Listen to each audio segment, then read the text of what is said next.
السلام علیکم ورحمۃ اللہ وبرکاتہ۔ جی بہت سے لوگوں نے نیوٹرل ہو کر بیٹھ گئے تھے اور ان کے خیال میں جیسے ابن عمر ہیں، انہوں نے بیعت ہی نہیں کی حضرت علی کی، کرنے پہ آئے تو یزید جیسے سور کی بیعت کر کے بیٹھ گئے، حضرت علی جیسے خلیفہ راشد کی بیعت ہی نہیں کی۔ سعد بن ابی وقاص نے جنگ میں حصہ نہیں لیا، مسفر بن مرحمہ نیوٹرل ہو کے بیٹھ گئے۔ تو پھر ان کے خیال میں کہ اب مسلمانوں کی آپسی جنگوں میں ہمیں حصہ نہیں لینا چاہیے، جبکہ ان کا یہ خیال غلط تھا۔ پھر جب وہ قرآن پڑھتے تھے، جب وہ آیات آتی تھی نا، اور مومنوں کی ایک وَإِن طَائِفَتَانِ مِنَ الْمُؤْمِنِينَ اقْتَتَلُوا فَأَصْلِحُوا بَيْنَهُمَا، یہ آیات پڑھتے تھے، پھر روتے تھے کہ ہم نے کیوں نہ علی سے مل کر جنگ نہ کی۔ پھر یہی سعد بن ابی وقاص کو زہر دلوا کر معاویہ نے قتل کیا، یہی عبداللہ ابن عمر کو حجاج بن یوسف نے زہر میں بجھا ہوا نیزہ مروا کر قتل کیا، یہی مسفر بن مرحمہ جب چڑھائی کی خانہ کعبہ کے اوپر اور سنگ باری ہوئی تو ان کے سر پر پتھر لگا اور وہی یزیدی فوج کے ہاتھوں شہید ہوئے۔ تو اگر انہوں نے ایسا نہیں کیا تھا تو انہوں نے اچھا کام نہیں کیا۔ حضرت امام ابن حجر عسقلانی رحمہ اللہ فرماتے ہیں کہ لازم تھا، انہوں نے 3 درجے بنائے، ایک وہ جو حضرت علی کے ساتھ تھے، بالکل حق پر تھے، ایک وہ جو حضرت علی کے مخالفت میں تھے، بالکل وہ غلط تھے، پھر انہوں نے یہ جو درمیان والے تھے نا، ان کے متعلق کہا کہ ان پر لازم تھا کہ وہ حق کو پہچانتے اور امیر المومنین کا ساتھ دیتے۔ ان کا ساتھ نہ دینے کی وجہ سے باطل اور زیادہ مضبوط ہوا، اور جو کہتے ہیں نا جن کو ایک نیکی ملے گی، وہ جو لڑے نہیں وہ بیٹھے رہے، وہ جو لڑے نہیں جو بیٹھے رہے، وہ لوگ جن کو ایک نیکی ملے گی، جو لڑنا چاہتے تھے امیر المومنین کی طرف سے، لیکن ان کے پاس نہ صحت تھی، بڑھاپا تھا، نہ ان کے پاس یہ کمزوریاں تھیں کہ وہ جنگ ہی نہ کر سکے، اور وہ روتے تھے، اور ان کو اللہ تعالیٰ اجر ایک دے گا، کیونکہ وہ تو استطاعت نہیں رکھتے تھے۔ یہ جنہوں نے حق کو نہیں پہچانا اور ساتھ نہیں دیا نا امیر المومنین کا، ان کا محاسبہ ہونا ہے۔ یہ نہیں میں کہتا کہ وہ دوزخ میں جائیں گے، لوگ فوراً جنت دوزخ بنا لیتے ہیں، ان کا محاسبہ ہوگا، اللہ رب العزت ان سے پوچھیں گے۔ کیا یہ آیت نہیں پڑھتے تھے اطیعوا اللہ واطیعوا الرسول واولی الامر منکم؟ کیا علی کو اولو الامر بھی نہیں مانا؟ تو پھر کیسے عبداللہ ابن عمر نے یزید کو اولو الامر مان کر اس کی بیعت کر لی، بلکہ جو بیعت توڑتے تھے ان کو بھی روکتے تھے، نہ توڑو۔ علی جیسے خلیفہ کی بیعت نہیں کرتا، اور یزید جیسے سور کی بیعت کرتا ہے، مروان جیسے کتے کی بیعت کرتا ہے، عبد الملک بن مروان کو بھی خط لکھ بھیجتا ہے کہ میں تیری بھی بیعت کروں گا۔ تو یہ صحابی کی چادر بچھانے والوں، کیا علی علیہ السلام صحابی نہیں ہیں؟ علی جیسے خلیفہ راشد کی بیعت نہ کر کے کون سی ایک نیکی تم نے کما لی جو معاویہ اور مروان اور یزید جیسے فاسدوں کی بیعت کر کے تم نے کمائی نے کیا؟ تو حضرت سعد بن ابی وقاص نے تو یزید وغیرہ کی بیعت نہیں کی، تو اس سے پہلے ہی شہید کر دیے گئے، لیکن حضرت ابن عمر نے بیعت کی، مسفر بن مرحمہ وغیرہ نے، یہ سارے ان لوگوں نے بیعتیں کی، پھر ان کی اپنی جان بچانے کے لیے۔ ان کو پتہ تھا کہ علی کی بیعت نہیں کریں گے تو وہ ہمیں قتل نہیں کرے گا، اور ان کو پتہ تھا کہ معاویہ یزید اور مروان کی بیعت نہیں کریں گے تو وہ قتل کروا دیں گے، پھر بھی انہوں نے حق کا سامنا نہیں کیا، اور انہوں نے حضرت علی کی بیعت نہیں کی۔ وہ جو حضرت علی کی بیعت کرتے، انہیں پھر حضرت علی کو خلیفہ راشد مان کر ان کے حکم پر جنگ بھی کرنی پڑتی، انہوں نے جنگ سے اپنی نظر چرائی، پھر یہ حالت ہوئی، پھر یہ اسی طرح انہی کے ہاتھوں پھر شہید ہوئے یا بیکار موت ہی مرے، پھر فائدہ تو نہ ہوا پھر ان کی وفات کا۔ لہٰذا اگر انہوں نے ایسا کام کیا، بالکل غلط کیا ہے، ہمیں بلیک اینڈ وائٹ دیکھنا ہے، بالکل اپنے عقیدے کو صاف کر لے ہر مسلمان۔ علی علیہ السلام کے حق پر ہونے کی دلیل یہ نہیں ہے کہ ہمارے یاسر ان کے ساتھ ہے، یہ تو ان کے لیے اللہ کے نبی نے فرمایا جو علی سے بغض رکھنے والے ہوں گے، جن کو علی کے بابت کوئی حدیث نظر نہیں آئے گی، تو پھر وہ یہ روایت دیکھ لیں۔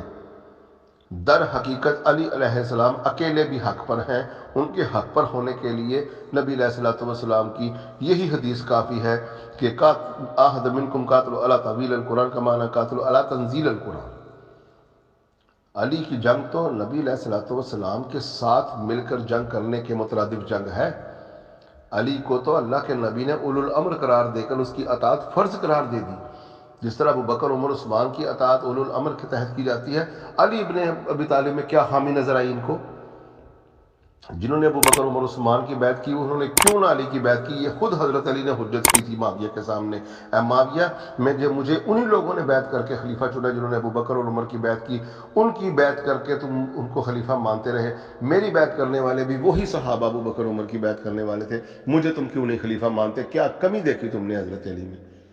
یہ کمیاں ڈھونڈتے پھرتے ہیں رسول اللہ صلی اللہ علیہ وسلم کے خلیفہ میں، آل رسول میں، اہل بیت میں کمیاں ڈھونڈتے تھے یہ لوگ. معاویہ بن سفیان نے قتال کیا اور ممبروں کے اوپر حضرت علی کو لعنت کرواتا رہا. آپ کی وفات کے بعد بھی یہ نہیں مانتے، لعنت کرواتا رہا. نہ مانے. قتال لعنت کروانے سے بڑی ذلت تھی جو معاویہ نے کمائی. لہٰذا معاویہ بن سفیان نے جو حضرت علی کرم اللہ وجہہ کے ساتھ قتال بالسیف کیا، اس قتال بالسیف کی وجہ سے معاویہ بن سفیان کو رشد و ہدایت سے خارج قرار دیا امت مسلمہ نے. آج شرقاً غرباً کوئی ایسا محلے کا مولوی بھی نہیں، حرم کعبہ سے لے کر مسجد کے مولوی تک آ جائے، کوئی یہ نہیں کہے گا کہ معاویہ بن سفیان خلیفہ راشد تھا، کیونکہ ان تک یہ حدیث پہنچ گئی الخلافۃ من بعد صلی اللہ علیہ وسلم ثم تکون ملکا عضودا ثم تکون ملکا عضودا ثم تکون ملکا. 3 ترک اس حدیث کے موجود ہیں. شرقاً غرباً ہر اہل سنت میں رہنے والا اس حدیث کو مانتا ہے اور اس کے ساتھ خلفۂ راشدین 30 سال تک ہے. شیعہ یہ نہیں مانیں گے. کیوں؟ شیعہ اس لیے نہیں مانیں گے، اگر انہوں نے اس حدیث کو سچ مان لیا تو ابو بکر عمر عثمان کو بھی خلیفہ راشد ماننا پڑے گا، جو کہ شیعہ نہیں مانتے. اور اس حدیث کو ناسبی بھی ہرگز نہیں مانیں گے. یہ 2 ننگے سر والے اور پوریز، یہ دونوں پوری بھی نہیں مانیں گے. کیوں؟ اگر یہ مانیں گے حدیث تو اس سے معاویہ رشد و ہدایت سے خارج ہو جائے گا. تو معاویہ کو رشد و ہدایت سے خارج نہ ماننے کے لیے حدیث کا انکار کر دو. اسی طرح شیعہ عشرہ مبشرہ کی حدیث کو نہیں مانتے، ابو بکر عمر عثمان کو بھی جنتی ماننا پڑے گا. اور اسی عشرہ مبشرہ والی حدیث کو مکمل ناسبی، امن پوری، نور پوری اور یہ 2 ننگے سر والے بھائی نہیں مانیں گے، کیونکہ اس حدیث کو پورا مانا تو معاویہ ممبر رسول پر سعید بن زید کی موجودگی میں مغیرہ بن شعبہ سے لعنتیں کروا رہا تھا حضرت علی پر، جس کی وجہ سے سعید بن زید نے کھڑے ہو کر کہا کہ تم اس شخص کو گالیاں دیتے ہو جس کے بارے میں خود میں نے اللہ کے نبی سے سنا کہ اللہ کے نبی نے ایک محفل میں فرمایا ابو بکر فی الجنہ، عمر فی الجنہ، عثمان فی الجنہ، علی فی الجنہ. اور اوپر نیچے انہوں نے 9 نام گنوائے اور کہا اگر تم کہو تو میں 10ویں کا بھی نام بتاؤ. لوگوں نے قسم دی کہ بتائیں 10ویں کا نام. پھر ان کا وہ 10واں میں خود تھا. اور یہ حدیث بیان کرنے سے پہلے سعید بن زید نے کہا کہ اللہ کے نبی علیہ الصلوۃ والسلام نے فرمایا تھا من کذب علی متعمدا فلیتبوأ مقعدہ النار، کہ جو مجھ پر جان بوجھ کر جھوٹ باندھے اس کا اپنا ٹھکانہ جہنم سمجھ لے. اس لیے میں کبھی زبان نہیں کھولتا تھا، کبھی کوئی قال رسول اللہ کہہ کے ایسی بات نہ میرے منہ سے نکل جائے جو میری گرفت میں آ جائے. اس حدیث کے سچ اور اس حدیث کے حق ہونے پر یہ دلیل ہے. اور صحابی پر تو اہل سنت میں جرح ہی نہیں ہے، اور صحابی رسول بیان کر رہا ہے. اور صحابی رسول نے خود دیکھا اور کہا دیکھو اس ظالم کو، اس شخص کو برا بھلا کہہ رہا ہے جس سے اللہ کے نبی خوش گئے تھے. تو ناسبی اس حدیث کو نہیں مانتا، کیونکہ اس میں معاویہ ثابت ہو جاتا ہے ممبروں پر اس کی موجودگی میں مغیرہ بن شعبہ حضرت علی کو گالیاں دے رہا ہے. رافضی اس حدیث کو نہیں مانتا، ابو بکر عمر عثمان جنتی ہو جاتے ہیں. تو لہٰذا یہ ناسبی اور رافضی بہت سے معاملات میں ایک ہی جگہ پر کھڑے ہیں. اس لیے جو لوگ حضرت علی کا جنہوں نے ساتھ نہ دیا، ہم ان کو گالی نہیں دیتے، برا نہیں کہتے، لیکن ان کو حق پر نہیں کہتے. نیوٹرل ہو جانا بھی ان کا بہت برا کام تھا. اور جنہوں نے قتال کیا وہ تو پکے فاسد فاجر تھے، چاہے وہ معاویہ بن سفیان ہو، مغیرہ بن شعبہ ہو، عمرو بن عاص ہو، ولید بن عقبہ ہو، بصر بن ارطاد ہو. یہ سب لوگوں کو صحابیت حاصل تھی، لیکن ان لوگوں نے حضرت علی کے خلاف قتال کر کے فساد مچایا، بغاوت کی، قتال کیا، ظلم کیا. وہ حق پر نہیں تھے، گناہ پر تھے، فساد پر تھے.